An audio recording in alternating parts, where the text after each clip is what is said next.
MP ইলেকশ্যনটো আমাৰ BPF-ৰ কাৰণে ডাঙৰ এটা লেচন।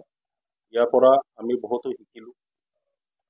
আপোনালোকে জানে UPPL, BJP, AGP তেখেতসকলে একেলগে যিমান তেখেতসকলৰ মানে শক্তি আছে এই শক্তি প্ৰয়োগ কৰি পেলাই ইলেকশ্যনত নামিছে।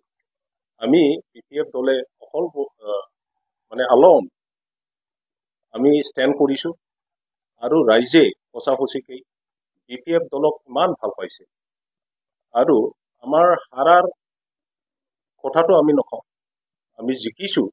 ইন আদাৰ ৱৰ্ড যে ৰাইজে BPF-ৰ লগতে আছে আৰু সদায় থাকিব।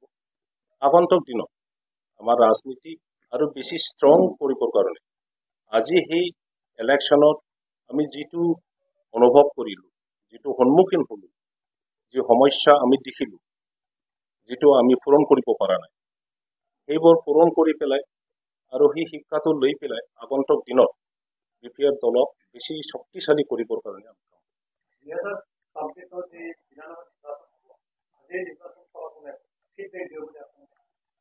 ইয়াৰ আগত BTC ইলেকশ্যন আহিব আৰু সেই BTC ইলেকশ্যনত BPF-ৰ লগত যেহেতু BTC বাকী আছে, যদিও বা এইবাৰ MP ইলেকশ্যনত আমি জিকিব নোৱাৰিম, বহুতো কাৰণ থাকিব।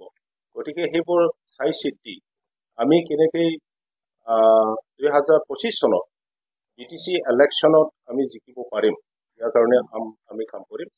আৰু BTC-ত জিকি পেলাই 2026 চনত এছেম্বলি ইলেকশ্যনত আকৌ BPF দল হিচাপে BTC অঞ্চলত যি 15টা চিট আছে সেই চিটৰ পৰা আমি কেনেকৈ জিকিব পাৰে, ইয়াৰ কাৰণে আমি এতিয়াৰ পৰাই ষ্ট্ৰেটেজি লৈ পেলাই কাম কৰিম।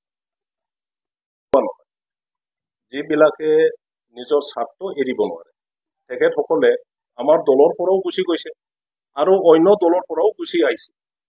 আপুনি চাব UPPL এৰি পেলাইও বহুতে বেলেগ দলত গৈছে আৰু আপুনি অকল কোকৰাঝাৰ সমষ্টিত নহয়, গোটেই দেশতে আপুনি চাব ইভেন BJP এৰি পেলাইও অন্য দলত গৈছে, কংগ্ৰেছ এৰি পেলাই বেলেগ দলত গৈছে। সেইটো হয়, কিন্তু তেনেকুৱা ব্যক্তিসকলৰ দ্বাৰা এই দলৰ বিশেষ তেনেকুৱা মানে হানি নহয়। আমাৰ দলৰ পৰা কয়েকজন দল এৰি পেলাই গুচি গৈছে, সিহঁতৰ কাৰণে UPPL জিকিছে বুলি মই নাভাবোঁ। UPPL জিকিছে নিজৰ মিত্ৰজোঁটৰ যি ষ্ট্ৰেটেজি, সেই ষ্ট্ৰেটেজি দি তেখেতসকলে ক'ৰবাত মিত্ৰতা ক্ষেত্ৰত ইণ্ডিয়াৰ লগত আপোনাৰ লগত যি মিত্ৰতা নহ'ল, সেই নোহোৱাৰ কাৰণেও ক'ৰবাত আপোনাৰ ক্ষতি হ'ল, যেনে গোহাঁইগাঁও বা পৰ্বতজোৰা সমষ্টি এনেকৈ কেইবাটাও সমষ্টিত আপোনাৰ যি ধৰণে ভোট পাব লাগিছিল সেইধৰণে ভোট পাব। তাতে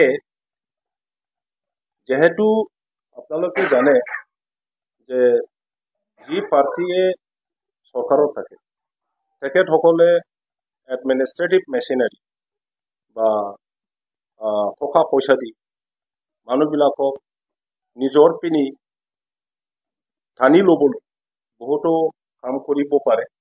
আৰু মই ভাবোঁ যেহেতু UPPL BJP ষ্টেটৰ আৰু কাউন্সিলতো গভৰ্ণমেণ্ট আছে, এই সুযোগটো তেখেতসকলে ব্যৱহাৰ কৰিছে আৰু ভুলক্ৰমে আমাৰ ৰাইজে তেখেতসকলৰ ভুল যিটো প্ৰতিশ্ৰুতি, মিছা প্ৰতিশ্ৰুতি, এইটো আকৌ দ্বিতীয়বাৰৰ কাৰণে 2020 চনৰ প্ৰথম এই ভুলটো কৰিলে, আকৌ এইবাৰ বহুতো আমাৰ BTC বাকীয়ে এই মিছা প্ৰতিশ্ৰুতিৰ প্ৰতি সঁচা বুলি ভাবিছে আৰু ইয়াৰ কাৰণে তেখেতসকলক বহুতো মানুহে ভোট দিছে।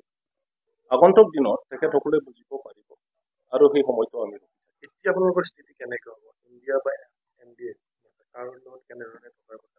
আমি এতিয়ালৈকে কোনো দলৰ লগত মিত্ৰতাত অহা নাই।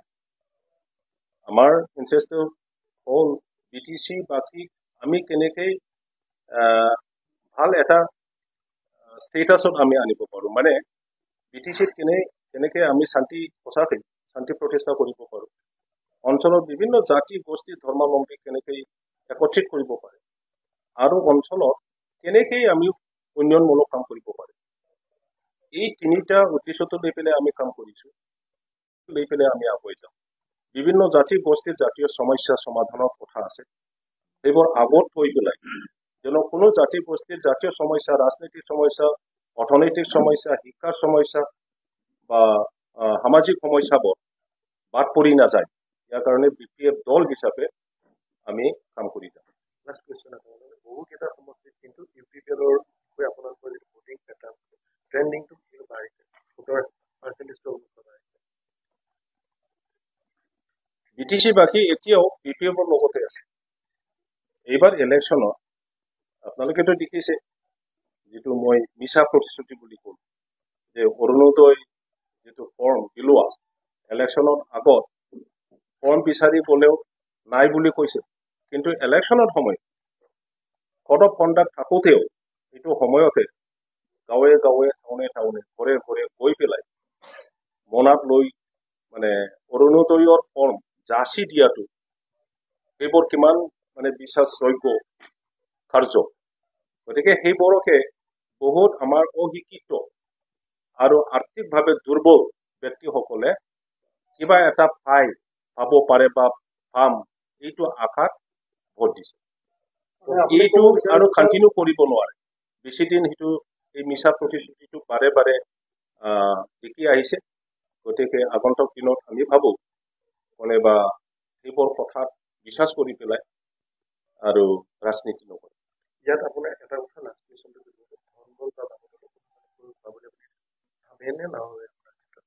সেইটোতো আপোনালোকে দেখিছে ইলেকশ্যনত কিমান টকা বিলোৱা হৈছিলে আৰু আমাৰ ৱাৰ্কাৰসকলে সেই পইচা বিলোৱাটো বন্ধ কৰিবৰ কাৰণে পুলিচক জনাই দিছিল। পুলিচে একো নকৰাৰ কাৰণে আমাৰ ল'ৰাবোৰে গৈ পেলাই সেইবোৰ বন্ধ কৰিব লগা হৈছিল। গতিকে সেইবোৰ প্ৰভাৱ থাকিব পাৰে।